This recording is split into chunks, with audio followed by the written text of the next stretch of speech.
Los saludo, hermanos, y quisiera compartir con ustedes un mensaje que he titulado como una aparente contradicción. Déjame explicarte. El gozo es, por definición, es la alegría constante que no depende de las situaciones.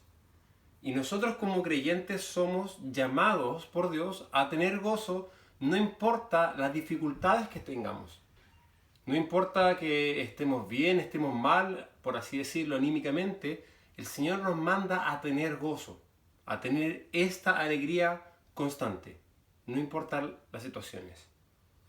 Pero la verdad es que es difícil tener gozo cuando pasamos por dificultades, cuando pasamos por persecuciones, cuando nos decaemos, cuando entristecemos, cuando hay enfermedades en nuestra familia. Es difícil tener gozo en esas situaciones. Pero el Señor en Santiago capítulo 1, versículo 2 nos dice: hermanos míos, tened por sumo gozo cuando os halléis en diversas pruebas. Por lo tanto, el Señor nos está mandando a tener gozo en las dificultades. Y esta es una aparente contradicción.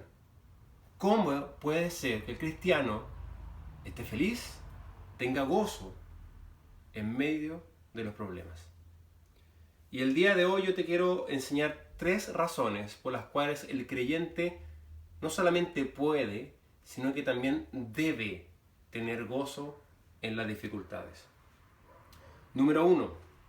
Mira 2 Corintios capítulo 12, versículos 9 y 10.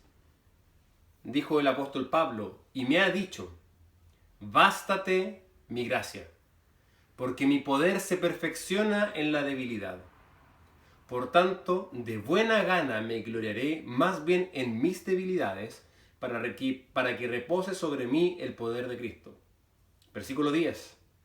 Por lo cual, por amor de Cristo, me gozo en las debilidades, en afrentas, en necesidades, en persecuciones, en angustias. Porque cuando soy débil, entonces soy fuerte. La primera razón por la cual el creyente puede y debe tener gozo es porque el Señor le fortalece. El Señor nos fortalece. Sucede que nosotros confiamos generalmente en nuestras propias fuerzas. Un varón cuando va a armar un mueble, por ejemplo, no va a leer el manual, no pide ayuda, no, él es hombre, él lo va a hacer solo. Y puede estar minutos, horas armando el mueble y darse cuenta al final que no tuvo la fuerza o el conocimiento necesario para poder armarlo. Y de la misma forma, en las dificultades, en los problemas, pasamos lo mismo. Decimos: yo voy a solucionar esto, son mis fuerzas lo que lo van a hacer. Yo trato de solucionar por todos los medios humanos posibles este problema. Pero la realidad es que no lo hacemos. Y al final nos damos cuenta que no podíamos solucionar los problemas, que no podemos hacerle frente a los problemas en nuestras propias fuerzas. Por lo tanto, tenemos que tener la convicción.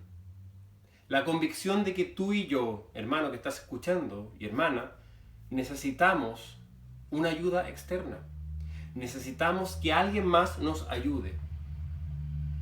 Y por eso podemos confiar, como dijo el apóstol Pablo, que el poder de Dios le fortalece en medio de la debilidad. Isaías 40:29, el Señor promete que da fuerzas al cansado y multiplica las fuerzas al que no tiene ninguna. En Jeremías 20:11 dice que el Señor es como un poderoso gigante que está al lado tuyo, luchando, sufriendo en la batalla. Por lo tanto, el creyente puede tener gozo cuando pasa por las dificultades, porque sabe que aunque él es débil, el Señor es fuerte. Que aunque el creyente está pasando por problemas, Dios lo está fortaleciendo a él. Yo soy débil, dijo Pablo, pero el Señor dice que en mi debilidad Él se fortalece. Imagínate un niño que abre un frasco. Un niño que dentro de un frasco está lleno de dulces y el frasco está muy duro. Y el niño intenta abrir este frasco y no puede y no lo consigue. ¿Qué hace el niño? ¿Se pone triste porque no puede abrirlo? Por supuesto que no. El niño rápidamente sabe que a donde él tiene que ir es correr a su padre. Y el niño va donde su padre y le dice, papi, ¿me puedes abrir este frasco? El padre toma el frasco, lo abre y se lo pasa al niño. Y el niño se pone feliz. Ahora, el niño no se pone triste sabiendo que él no tiene las fuerzas de no poder abrir el frasco. No se enfoca en eso. ¿Sabes en qué se enfoca el niño? Se enfoca en estar alegre porque su padre le abrió el frasco. Porque su padre tiene más fuerza que él. ¿Por qué nosotros como creyentes entonces queremos resolver los problemas por nuestras propias fuerzas y no nos gozamos en que tenemos un Dios todopoderoso que nos fortalece y que tiene más fuerza que ninguno? Gocémonos, igual que este niño, en que tenemos un Padre Celestial que nos fortalece y nos ayuda en dificultades. ¿Cómo no gozarnos en que tenemos un Dios que nos fortalece? Número 2. Santiago capítulo 1, versículo 3 dice, sabiendo que la prueba de vuestra fe produce paciencia, mas tenga la paciencia su obra completa, para que seáis perfectos y cabales, sin que os falte cosa alguna. La segunda razón por la cual el cristiano puede y debe tener gozo es porque la prueba le hace más semejante a Cristo. Aquí dice el versículo que la prueba de la fe trae paciencia. Ahora, la paciencia en el idioma original está compuesto por dos palabras, debajo y permanecer. Así dice en el idioma original, en el griego. ¿Y por qué es importante esto? No te lo digo porque sí nomás. Para que tú entiendas que cuando Dios dice que la prueba produce paciencia, quiere decir que la prueba te produce la habilidad para permanecer debajo de esa prueba. Imagínate la figura de un hombre sujetando un peso fuerte. Ese hombre está siendo paciente, está soportando el peso, está permaneciendo debajo de esa prueba. Y esa es la habilidad que Dios te da.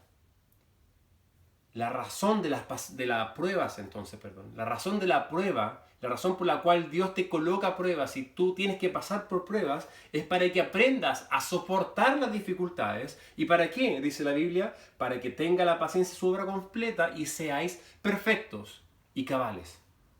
Y esto es una cadena de crecimiento. Un cristiano en prueba va a ser un cristiano que se convierta en un cristiano paciente, un cristiano que aprenda a perseverar, un cristiano que aprenda a mantenerse debajo de estas dificultades. Un cristiano paciente va a ser un cristiano perfecto y cabal, un cristiano maduro. Y un cristiano más maduro es un cristiano más como Cristo. Por lo tanto, tú y yo no podemos evitar las pruebas. Tú y yo tenemos que enfrentar las pruebas porque las pruebas son el mecanismo por el cual Dios quiere que tú y yo seamos más como Cristo. Mira, yo cuando era más pequeño, chiquitito, acompañé a mi papá a una carrera de atletismo. Mi padre por muchos años fue atleta y él practicaba una prueba que se conoce como los 3000 metros con obstáculos. No sé si conoces la prueba, pero en esta prueba 6 veces el atleta tiene que pasar por un foso. Y este foso está compuesto por un travesaño que está a una altura de 1 metro y un travesaño de unos 15 centímetros de ancho. Y el atleta tiene que saltar o pisar este foso, o sea, este travesaño, y caer en un foso. Y este foso tiene agua. Y el agua enlentece, el agua dificulta y el agua le da más cansancio al atleta. Entonces la primera vez que yo veo esta prueba, esta pista, voy caminando con mi papá por la pista y le pregunto qué hace eso y me dice que él cuando corre tiene que pasar por ahí. Y no sé si tú has visto las pistas de atletismo, pero los fosos no están dentro de las pistas, están como a la salida de la pista.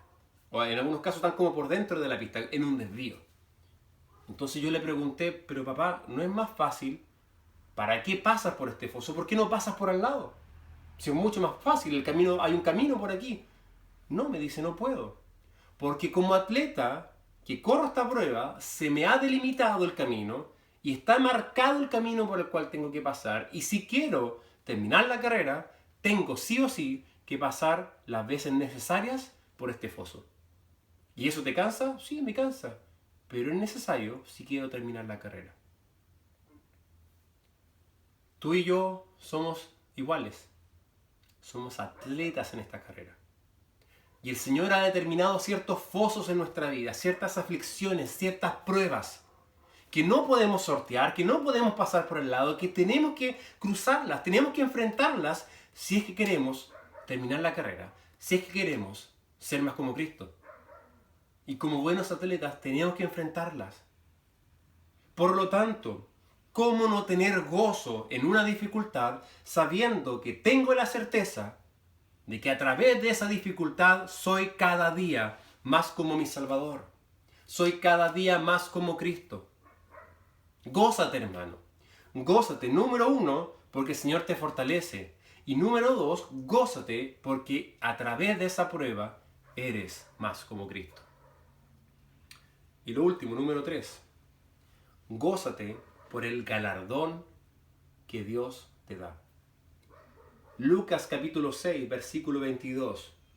Dice, bienaventurados seréis cuando los hombres os aborrezcan. Fíjate la palabra, cuando los hombres te aborrezcan. Y cuando os aparten de sí, y os vituperen, y desechen vuestro nombre como malo, por causa del Hijo del Hombre. En otras palabras, bienaventurado eres cuando pases pruebas, cuando pases persecuciones, cuando pases aflicciones. Versículo 23. Gozaos en aquel día y alegraos, porque aquí vuestro galardón es grande en los cielos. Porque así hacían con sus padres, porque así hacían sus padres con los profetas. Gózate porque el Señor te promete un galardón. Un galardón es un premio.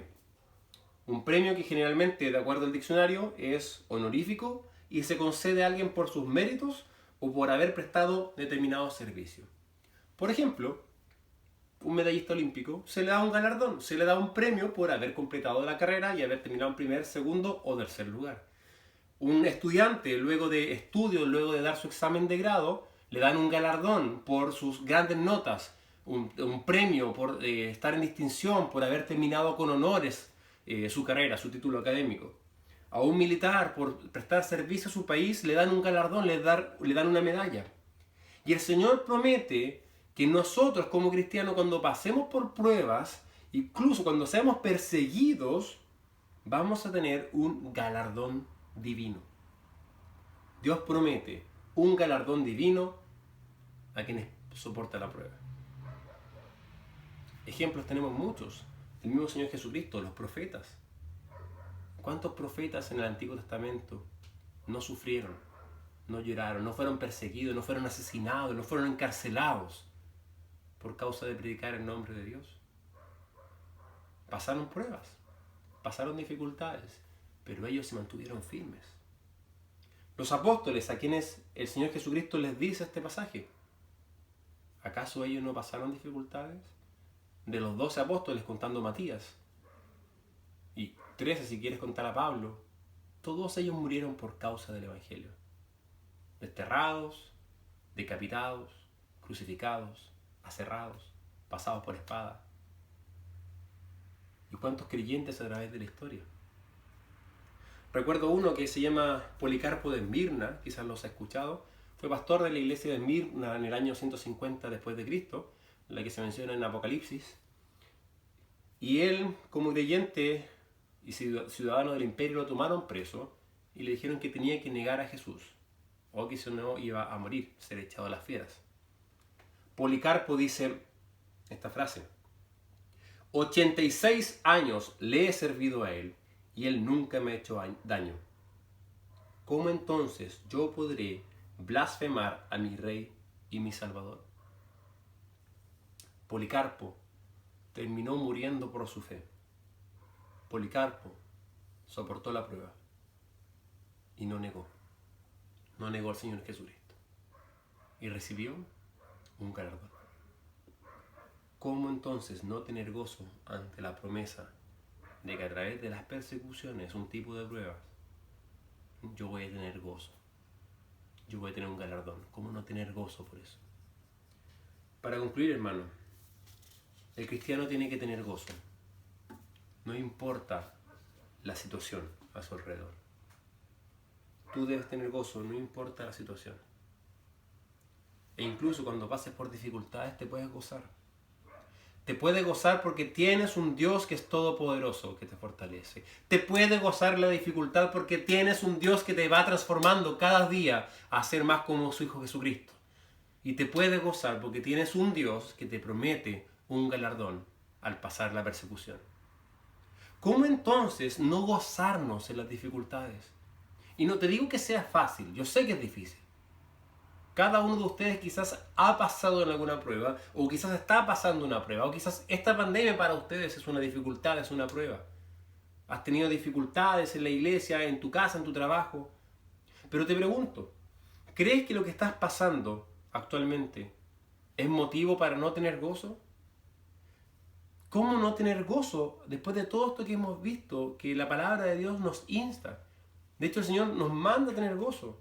Hay más motivos para estar gozosos que para estar tristes. Y hermano, no importa la dificultad que estés pasando, tú puedes y debes gozarte en esa prueba. Recuerda estas verdades, hermano. El Señor te entiende, pero te dice, a pesar de la prueba, hay motivos más que suficientes para alegrarte. Yo te insto a que si estás pasando por alguna prueba o vas a pasar en alguna prueba pronto, cuando la pases, recuerda esto, recuerda estas verdades. Son razones para estar gozoso sin importar lo que pase. Dios te bendiga.